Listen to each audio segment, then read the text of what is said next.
Executivo define procedimentos e preços dos produtos destinados à reserva estratégica alimentar. Deloitte anuncia a abertura de candidaturas aos prémios Sírios. Empresas devem apresentar os seus projetos até ao dia 2 de fevereiro.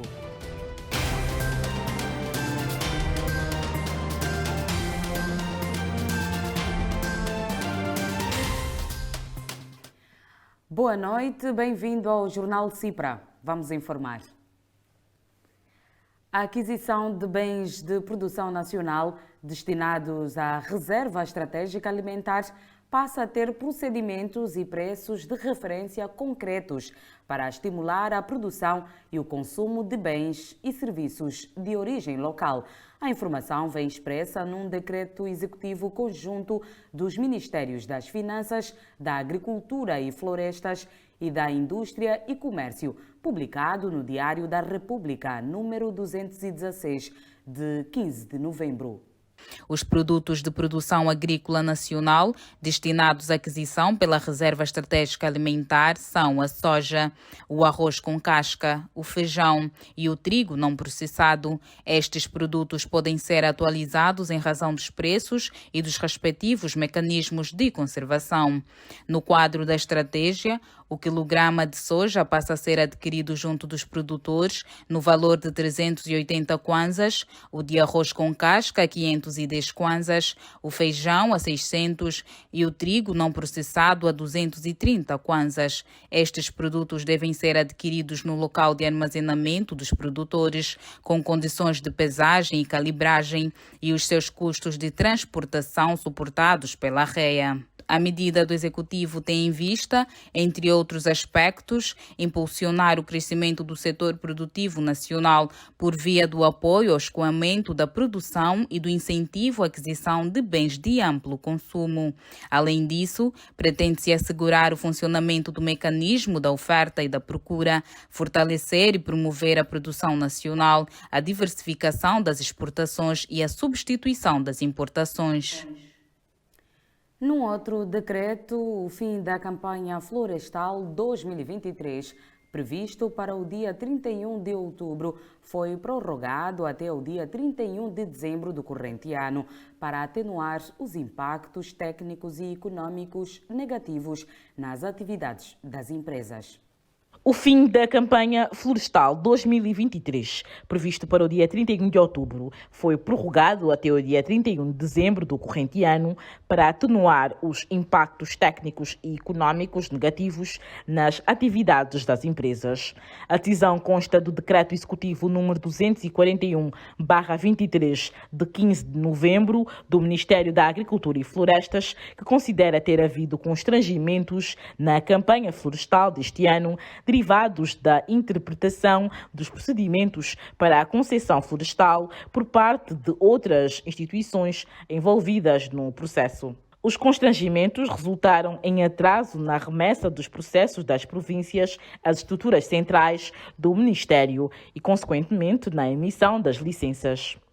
De acordo com o documento, não obstante a prorrogação, mantém-se inalterados o prazo e o calendário dos procedimentos para a campanha de 2024, conforme prevê o Decreto Presidencial número 171/18, de 23 de julho, que aprova o Regulamento Florestal. É responsabilidade do Instituto de Desenvolvimento Florestal, através dos seus departamentos provinciais, proceder à prorrogação das licenças emitidas na presente campanha, bem como a atualização dos respectivos saldos de volumes de produtos florestais.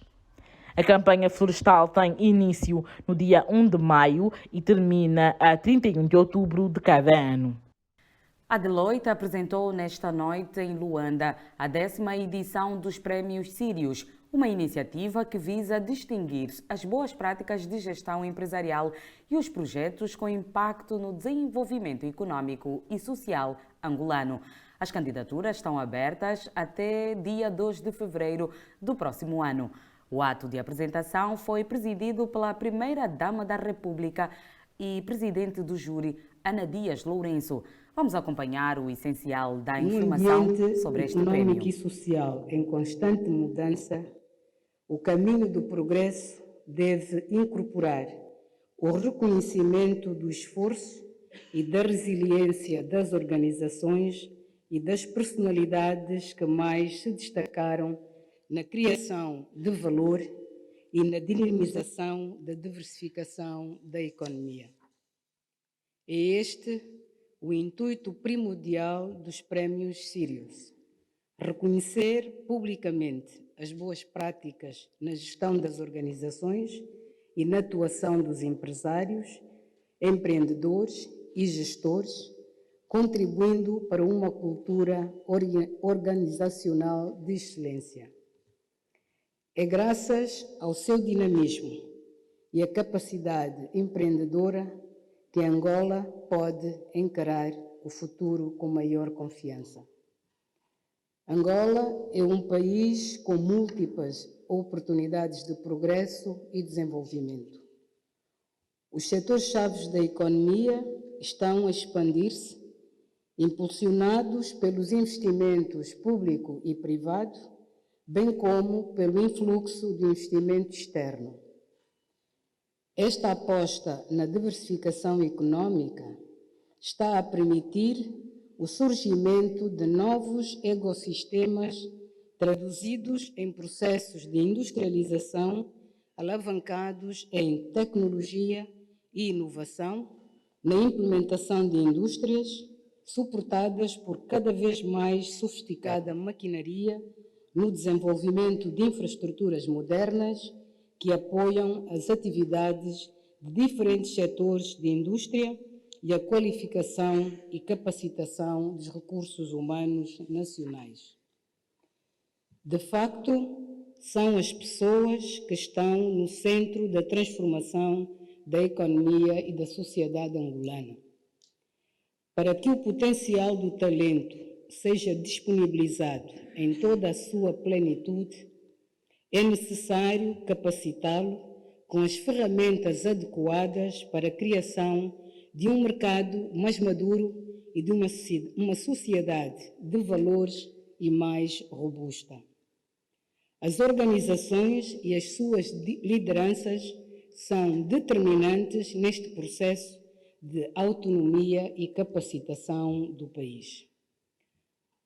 Hoje, nesta apresentação pública da 10ª edição dos Prémios Sirius, destacamos precisamente a diversificação econômica, a liderança e o empreendedorismo, a transformação tecnológica e digital, a capacitação humana e a responsabilidade social. A abertura de candidaturas nas várias categorias de prémios refletem as áreas mais importantes do desenvolvimento de Angola no momento presente e com os olhos no futuro. Permitam-me ainda referir que o júri irá deliberar novamente sobre a atribuição de um prémio especial que visa destacar uma área de valor basilar da nossa sociedade. Esta atribuição de prémio irá resultar de um processo de deliberação direto. Gostaria também de enfatizar que estes prémios são dirigidos a todas as províncias do nosso belo e vasto país. Os bons exemplos empresariais não se limitam a Luanda. Assim, convido todas as províncias a apresentarem os seus bons exemplos de gestão e de liderança. Todas as organizações, independentemente da sua dimensão ou província, são potencialmente elegíveis a estes prémios e um exemplo do que melhor fazemos a nível nacional. A edição deste ano apresenta uma novidade no processo de candidatura das empresas e organizações. De modo a facilitar a submissão de cada processo, foi criado um primeiro passo de manifestação de interesse em que cada entidade registra a sua intenção de se candidatar a um ou vários prémios. Este passo permitirá tornar mais simples todo o processo seguinte de submissão das candidaturas.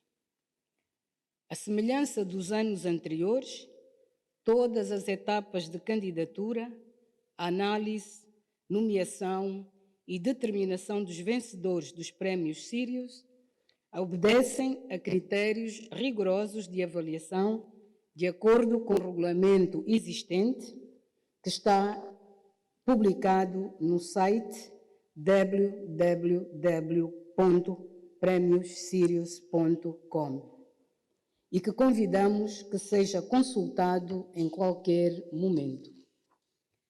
Aproveito para partilhar que, em resultado do esforço de análise feita pelo júri na edição passada dos Prémios Sírios, o mesmo entendeu ser relevante preparar e partilhar com todos os agentes econômicos um conjunto de recomendações de melhoria operacionais e de gestão, os quais se encontram também partilhados no site dos Prémios Sírios. Entende o júri que este pode ser um contributo para ajudar ao desenvolvimento das organizações que operam no nosso mercado. A seleção e atribuição dos prémios sírios são da exclusiva responsabilidade do júri, composto por personalidades de reconhecida competência e idoneidade. A sexta reunião ministerial do Caminho Conjunto Angola-União Europeia vai decorrer na primeira quinzena de dezembro deste ano em Luanda, para o reforço das relações de cooperação e da parceria existente. A informação foi prestada à imprensa esta segunda-feira em Luanda, no final de um encontro de concertação, cujo propósito foi reagendar a reunião inicialmente marcada para junho do ano passado. O encontro foi orientado pelo secretário de Estado para a Cooperação Internacional e Comunidades Angolanas, Domingos Vieira Lopes, e congregou representantes dos Ministérios da Economia e Planeamento, das Pescas, dos Transportes, da Juventude e Desporto, do Ambiente, da Educação, Cultura e Turismo, da Ação Social, Família e Promoção da Mulher, da Saúde, da Energia e Águas e do Governo Provincial de Luanda. O Caminho Conjunto Angola-União Europeia foi estabelecido em 23 de julho de 2012, com vista a promover o diálogo sobre políticas públicas em áreas mutuamente vantajosas, guiado pelos princípios da democracia, de Estado de Direito, dos direitos humanos, da boa governação, da equidade, da propriedade e da responsabilidade conjunta. A União Europeia e Angola, de forma gradual, renovam o compromisso mútuo de manter o Caminho Conjunto como uma plataforma de diálogo para uma cooperação construtiva. A vice-presidente da República, Esperança da Costa, apela às famílias, comunidades, escolas, academias, às igrejas e outros representantes da sociedade civil a desenvolverem uma ação conjunta para devolver às estradas angolanas a tão almejada segurança rodoviária.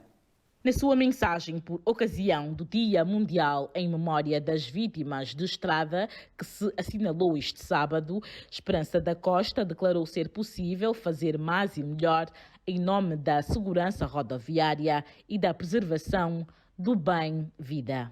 De igual modo, considera essencial conjugar esforços e agir em conjunto para a inversão da atual situação marcada pelas elevadas taxas de acidentes, mortes, mutilações e danos materiais. A vice-presidente da República rendeu homenagem a todos aqueles que, por um evento trágico, perderam a vida ou a capacidade física plena ou parcial na estrada. Esperança da Costa referiu que tem constatado com enorme preocupação que o ano de 2023 continua com um percurso negativo nesta questão da sinistralidade. De janeiro a outubro, assinalou, foram registados em todo o país 12.069 acidentes de viação, 2.607 mortes e 14.950 feridos, demonstrando uma tendência crescente que a todos deve preocupar e apelar à reflexão. A vice-presidente da República afirmou ser prioridade do Executivo trabalhar na redução de acidentes de viação com base no Plano Nacional de Viação e Ordenamento do Trânsito 2023-2027, bem como na contínua intervenção na sinalização, reabilitação e construção de infraestruturas e aumento da capacidade técnica para a fiscalização do trânsito. O Dia Mundial em Memória das Vítimas de Estrada foi instituído pela Assembleia Geral da Organização das Nações Unidas em 2005 como forma de levar os governos a tomarem medidas eficazes para a urgente necessidade de conter a sinistralidade rodoviária. O lema deste ano, Trânsito Seguro, Vidas Salvas, é um apelo que se ajusta à necessidade dos tempos que se vive e recomenda a prudência necessária a cada cidadão para contrariar a crescente tendência da sinistralidade, um flagelo real que continua a representar um grave problema de saúde pública à escala mundial. E assim chegamos ao fim de mais uma edição do Jornal Cipra. Amanhã voltamos com mais notícias. Até lá, boa noite.